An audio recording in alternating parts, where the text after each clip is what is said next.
lot of sensitivity. But does not mean immediately you need endodontic treatment. Thì đây là một cái bài báo nói rất là rõ về nguyên nhân cũng như là các cái điều trị can thiệp đối với lại nhạy cảm ngà. Các bạn có thể nhìn thấy là nhạy cảm ngà có thể xuất hiện do mòn răng răng, mòn cơ học, mòn hóa học, do hiện tượng mất men răng, do hiện tượng hở ngà răng ở vùng túi nha chu, do thụt lợi và do tất cả các quá trình điều trị, ví dụ như là tẩy trắng răng, ví dụ như là các cái quá trình đề cao răng cũng như là làm sạch chân răng. Thì chúng ta phải hiểu rất là kỹ về cái nguyên nhân để chúng ta có thể điều trị, và cái việc điều trị này nó không liên quan đến nội nha, tại vì là cái viêm tủy này là viêm tủy có hồi phục. Good. Just more examples, you know. I'm going to go a little faster because I have a lot of materials to show you. Just a little. And this is the one I use in my practice. There's so many different kind of dental hypersensitivity treatment. It doesn't matter what you use, but this is just what we have in our practice called brush and bond. And that's what I use to treat number 3. Và cái việc mà tôi làm, tôi sử dụng cái chế phẩm brush and bond. Cái việc mà các bạn sử dụng cái gì nó không quan trọng, mà việc là trong phòng khám chúng ta luôn luôn phải có các cái chế phẩm để điều trị nhạy cảm ngà. Và trong trường hợp đối với những cái răng viêm tủy không hồi phục do có hồi phục do các cái nguyên nhân mà tôi vừa kể trên, các bạn có thể sử dụng các cái chế phẩm đó. And it comes with an activator. Everyone knows that. I'm going to go a little faster. Whatever system you use, you just follow the instructions. And if it's dental hypersensitivity, without anesthesia, you should see the patient feel immediate resolution of the problem. Thì đối với những trường hợp nhạy cảm ngà, các bạn có thể sử dụng các cái chế phẩm mà có cái kích hoạt nhanh để che phủ các cái ống ngà, và không nó giống như là các bạn gây tê thì ngay sau khi các bạn xử lý thì bệnh nhân sẽ hết triệu chứng nhạy cảm ngay. Yep. You just follow the instructions. You just rub, you bond, and if it's truly dental hypersensitivity, the symptoms will disappear right there in front of you. You look like a hero. But if it's not disappear, that means maybe there's more pulpitis going on. Thế thì cái việc mà điều trị nhạy cảm ngà nó cũng có cái giá trị rất là lớn, bởi vì ngay sau khi các bạn điều trị nhạy cảm ngà mà bệnh nhân hết sạch triệu chứng thì các bạn sẽ trở thành người anh hùng. Còn nếu mà các bạn mà thấy rằng là ngay sau khi điều trị nhạy cảm ngà bệnh nhân không hết, vẫn có triệu chứng gì đó, thì có thể là cái dấu hiệu của viêm tủy nó đang tăng dần. Thank you. Okay, so some more reasons of reversible pulpitis: little caries very early, and when you do a lot of vital bleaching, that could cause reversible pulpitis. So don't be rushed to tell the patient, oh, you have an endodontic problem. You have to figure out whether it's dental hypersensitivity or is it an endodontic problem. Thì đối với những bệnh nhân mà có các dấu hiệu sâu răng sớm, hoặc là những bệnh nhân mà ngay sau khi tẩy trắng răng thì bệnh nhân có các vấn đề nhạy cảm ngà đôi khi rất là trầm trọng, thì các bạn phải hiểu biết xem là những cái vấn đề này nó đã liên quan đến nội nha hay chưa, thông thường thì là chưa. Now, next case. I hope you learned from the first case.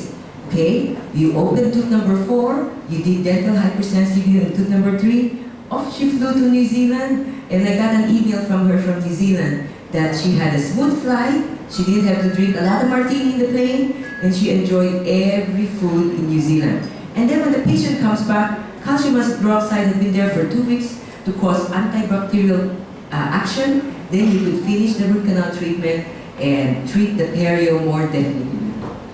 Thì bệnh nhân này thì tôi mong rằng các bạn đã nắm được cái quy trình điều trị, tức là tôi đã mở tủy, tạo hình hệ thống tủy làm sạch răng số 5, đặt hyaluronate răng si trong 2 tuần và điều trị nhạy cảm ngà cho răng số 6. Thì bệnh nhân bay đến New Zealand trong 2 tuần và tôi có nhận được email của bệnh nhân là bệnh nhân hoàn toàn bình thường, có thể thưởng thức tất cả các món ăn ở New Zealand. Và sau khi bệnh nhân quay lại sau 2 tuần thì trong thời gian đó hyaluronate răng si đã phát huy tác dụng kháng khuẩn, và tôi tiến hành hàn tủy với các răng số 4, và đương nhiên là tôi sẽ tiếp tục điều trị các vấn đề của nha chu cho bệnh nhân. Good. So now I'm in second case. The cases I'm going to show you are the ones that are not obvious. No big cavities, but I want to share with you how difficult it is to diagnose. Even from us, we have 4 in our team, 2 endodontists, 2 periodontists. Sometimes this is difficult for us to understand. Just like this. The patient has sensitivity to cold, but now lingering. Look at this tooth. It's almost like a virgin tooth. No fillings, no restorations, no crowns. How can the tooth cause sensitivity, right? And the patient's not making it out. So I told the patient, I grabbed a glass of cold water. I said, yes, give me cold water, and I let the patient drink it. And when the patient drank the water in front of me, she goes, ooh, sensitive. But then it's gone quick. But where is this dental hypersensitivity coming from on this case? Tôi sang trường hợp thứ hai. Đôi khi có những trường hợp mà chúng tôi rất khó chẩn đoán, mặc dù trong phòng khám của tôi thì có tới tận 4 bác sĩ, 2 bác sĩ nội nha và 2 bác sĩ nha chu. Thì bệnh nhân này đến với tôi với một cái than phiền rằng là cô ấy rất là đau khi mà uống nước lạnh. Thì khi mà chụp X-quang các bạn nhìn thấy là hoàn toàn bình thường đối với các vùng dây tròng quanh răng. Chụp phim cắn các bạn nhìn thấy rằng là cái răng này là răng hoàn toàn nguyên vẹn, chưa được hàn, chưa được làm chụp và cũng không có sâu răng gì cả. Thì tôi cũng đặt một cốc nước đá lạnh trước mặt bệnh nhân và yêu cầu bệnh nhân uống trước mặt tôi. Thì ngay sau khi bệnh nhân uống, bệnh nhân nói rằng là nó rất là nhạy cảm, bệnh nhân rất là đau, tuy nhiên thì không uống nữa thì nó mới hết. Thế thì đối trường hợp này thì làm thế nào phát hiện ra là cái nhạy cảm này nó xuất phát từ đâu? Approximately 10%, according to studies, the enamel does not reach the cementum. Meaning there's the enamel, this is the cementum, they should be touching. But 10% of the time, you have a defect, meaning dentin is exposed there. And when I squirt water in a monojet syringe, right here, it's very small, the patient jumped.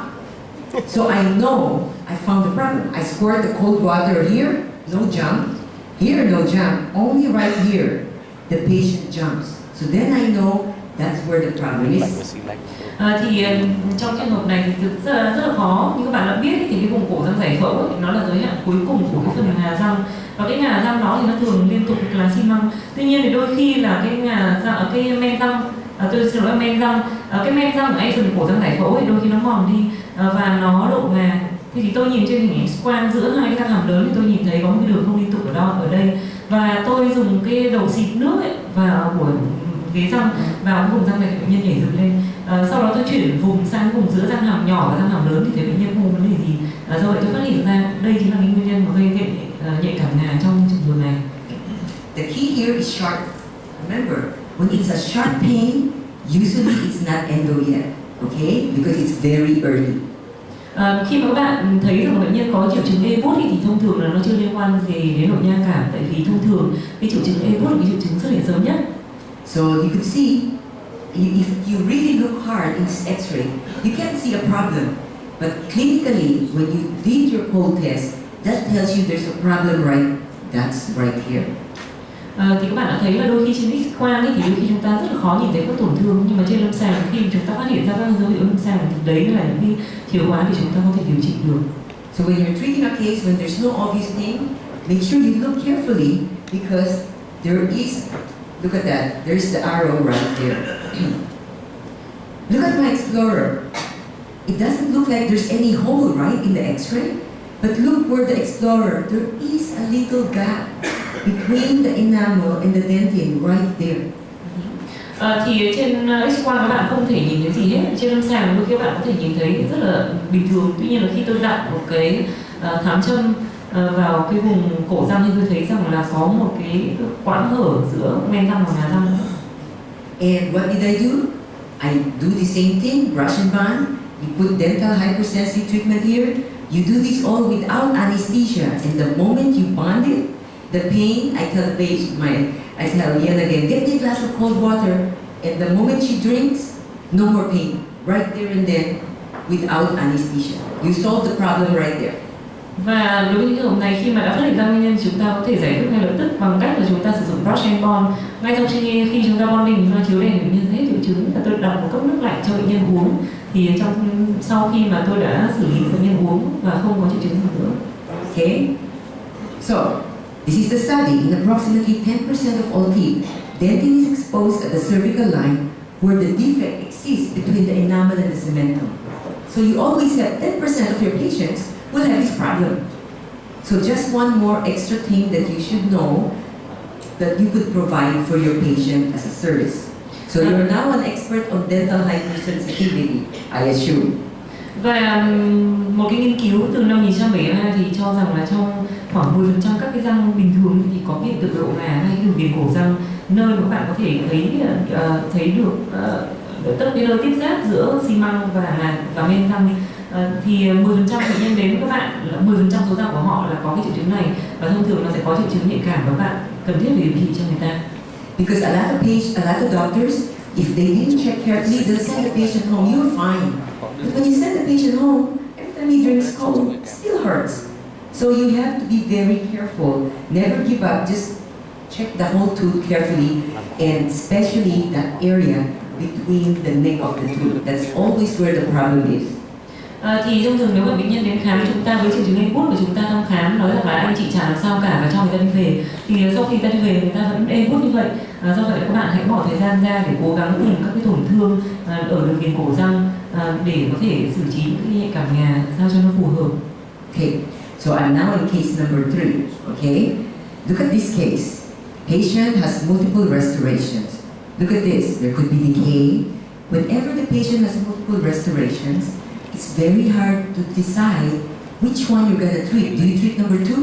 Do you treat number 3? Do you treat number 4? Or do you treat number 5? The complaint of the patient, I always ask the patient, what bothers you? Patient says, my tooth hurts most when I bite and it's very sensitive to cold. Bite and sensitive to cold, right? So, which one do you think is more? How many of you think it's this one causing the problem? Raise your hand. Thì đây là cái trường hợp tiếp theo, thì đôi khi bệnh nhân đến chúng ta với rất nhiều các cái mối hàn cũng như là các cái trục răng. Thì đối với bệnh nhân này thì các bạn có thể nhìn thấy bệnh nhân có cái trục răng 2 răng hàm lớn và 5 răng hàm nhỏ. Thứ hai thì các bạn có thể nhìn thấy một cái sâu tái phát mà lúc đấy bà chỉ đường viền đen ở cái răng 5. Thì đối với bệnh nhân này thì rất là khó phát hiện ra là triệu chứng đau từ đâu, và khi tôi hỏi bệnh nhân ấy, thì cái gì làm anh đau nhất, anh chị đau nhất, thì người ta có trả lời rằng là tôi rất là đau khi tôi cắn và đau rất là nhạy cảm khi uống nước lạnh. So more than likely it looks like it's this one, right? Because look at the decay close to the pulp. But I'll show you how I decided to pick which is which. Okay? Thì nhìn cái phim này các bạn có thể thấy là dường như là tôi sẽ điều trị cái răng số 5 bởi vì nó có cái sâu tái phát ở ngay dưới của cái chất hàn và nó rất sát ở cái bụng thủy rồi. Tuy nhiên tôi sẽ nói cho các bạn biết là cái quá trình mà tôi đi tìm ra cái răng đau ở trường hợp này như thế nào. Okay. Now, patient complains of pain to cold on tooth number 2 and pain to biting on tooth number 3.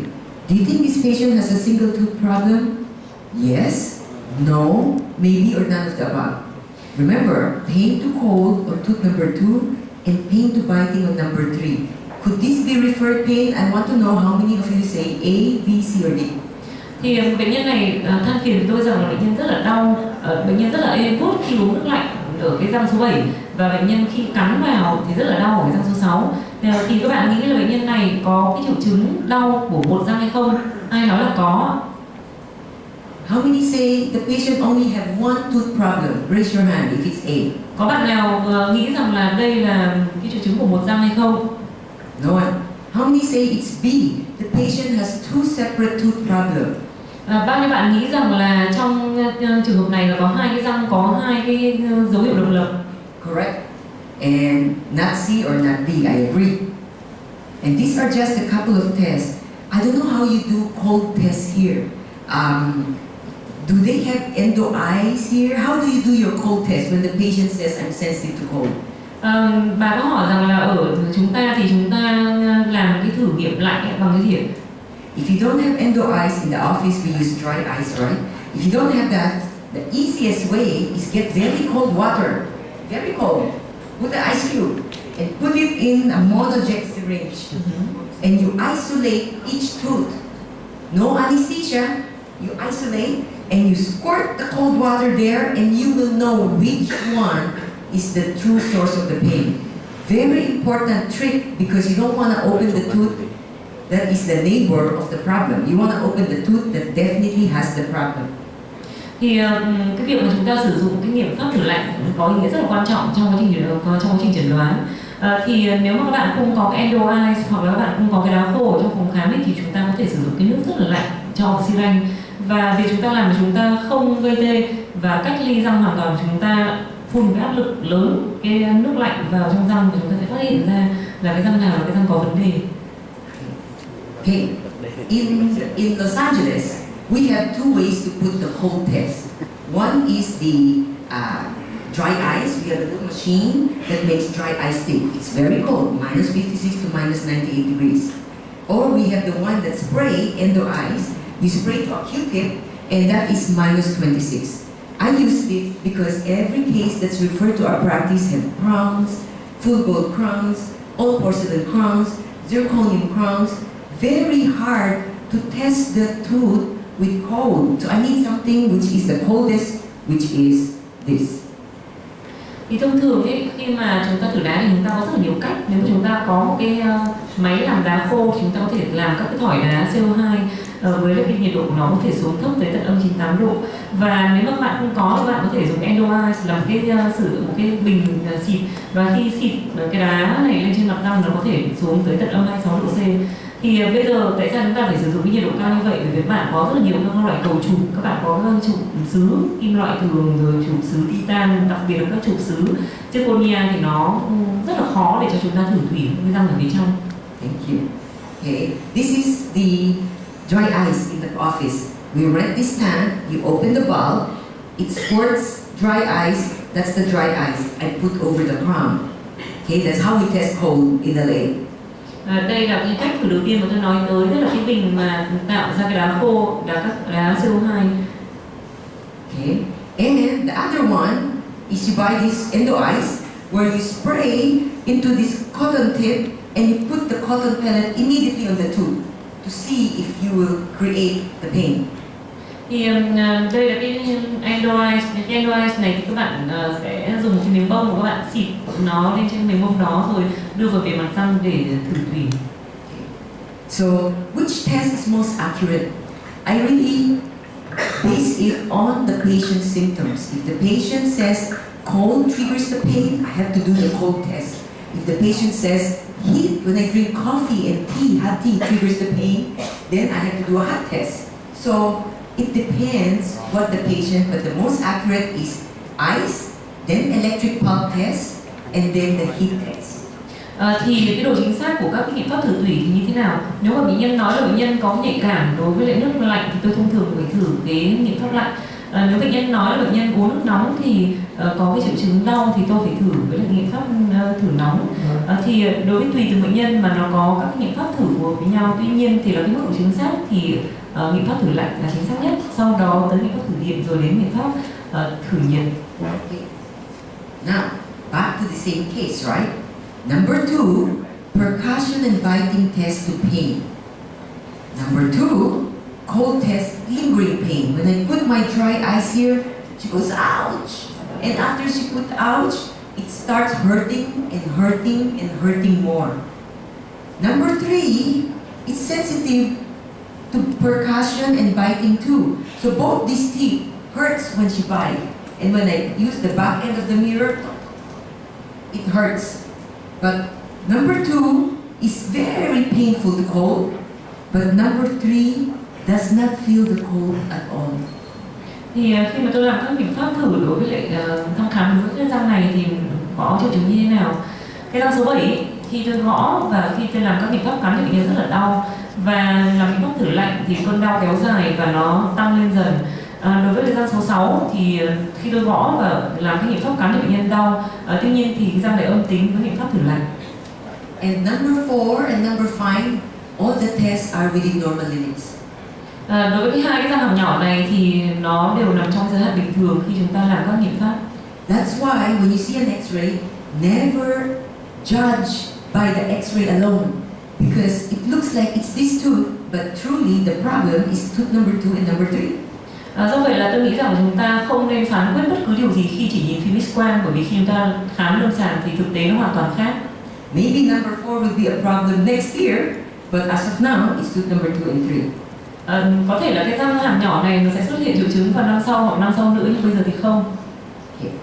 So, my diagnosis is tooth number 2, painful to cold, lingering. It is irreversible pulpitis, and acute periodicular periodontitis because sensitive to biting. Number 3 is necrotic, and acute periodicular periodontitis because sensitive to biting too. So both are sensitive to bite, both has a problem, but one is irreversible pulpitis because pain to cold, and one is dead.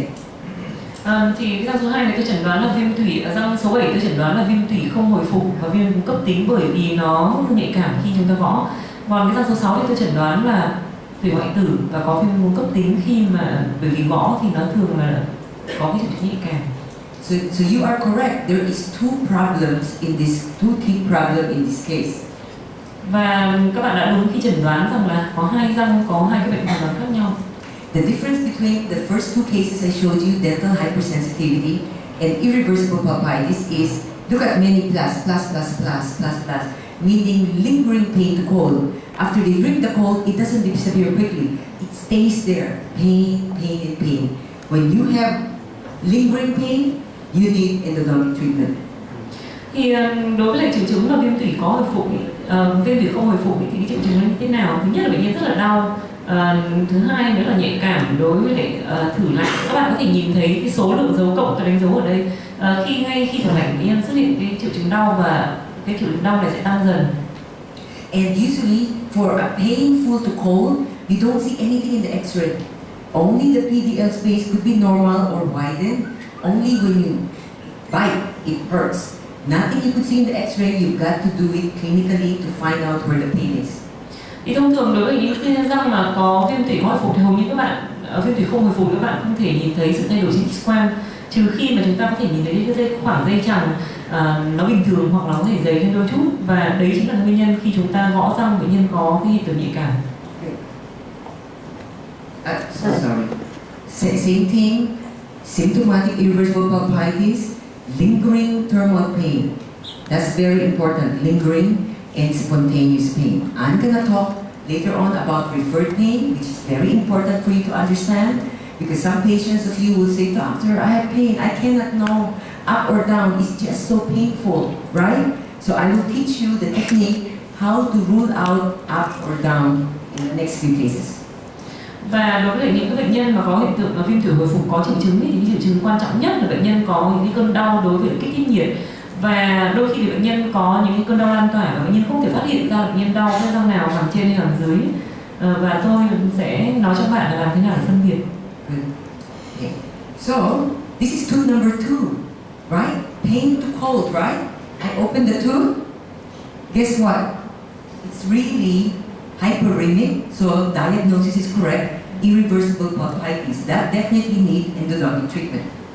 Thì đối với cái răng số 7, khi tôi mở tủy ra các bạn có thể nhìn thấy hình ảnh như thế này. Cái hình ảnh này cho thấy rằng là cái tủy răng nó đang xung huyết rất là nhiều, do vậy là nó chảy máu rất là nhiều, và cái chẩn đoán viêm tủy hồi phục của tôi là đúng.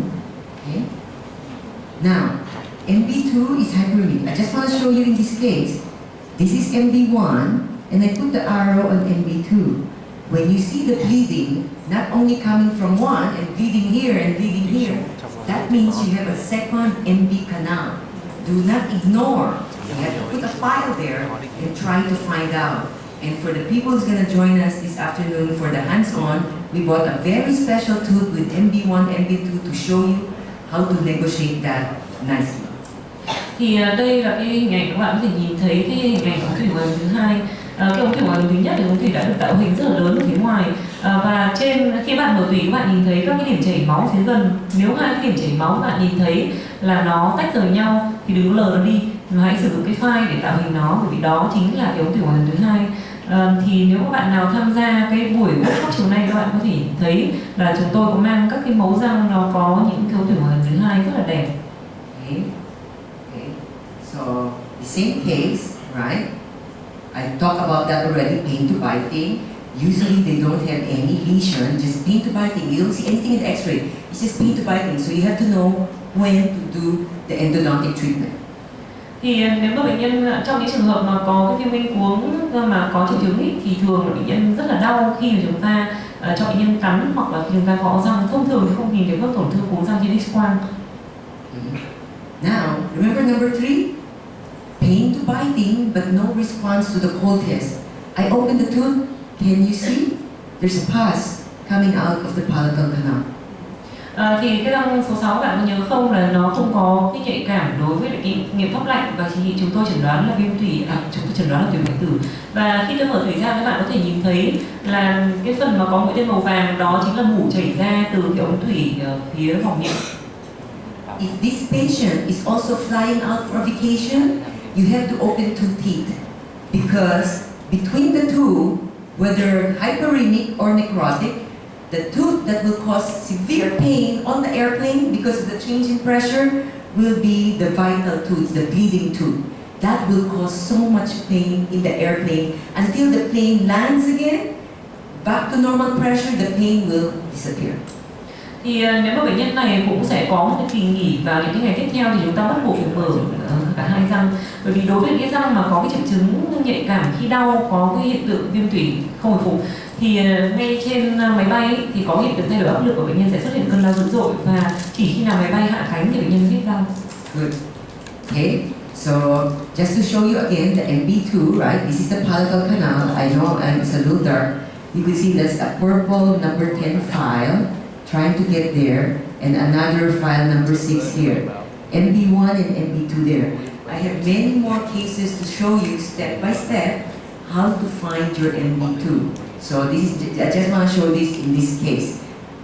Thì các bạn có thể nhìn thấy là ở trên hình ảnh bên phải phía trên ấy, các bạn nhìn thấy cái bóng tím ở cái góc phía trái của màn hình, thì đó chính là cái K-file số 10 là có cái đốc màu tím để vào cái ống thủy ở ngoài gần thứ nhất. Còn cái ống thủy ở gần thứ hai các bạn có thể nhìn thấy tôi đã đặt được cái K-file ở cái hình dưới bên phải có một cái bóng màu hồng, đó là cái dấu của cái K-file số 6.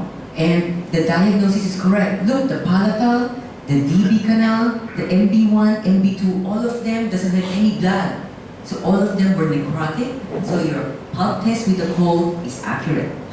Thì hãy nhìn vào cái vị ống tủy trên sàn tủy, từ ống tủy hàm ếch thì có mủ, ống tủy ngoài xa, ống tủy ngoài gần 1, ống tủy ngoài gần 2 thì không hề có máu chảy, do vậy là cái chẩn đoán hoại tử tủy hoàn toàn là hợp lý. Good. I mentioned that because not all pulps die at the same time. When you open some case, some are bleeding canals, some are pus.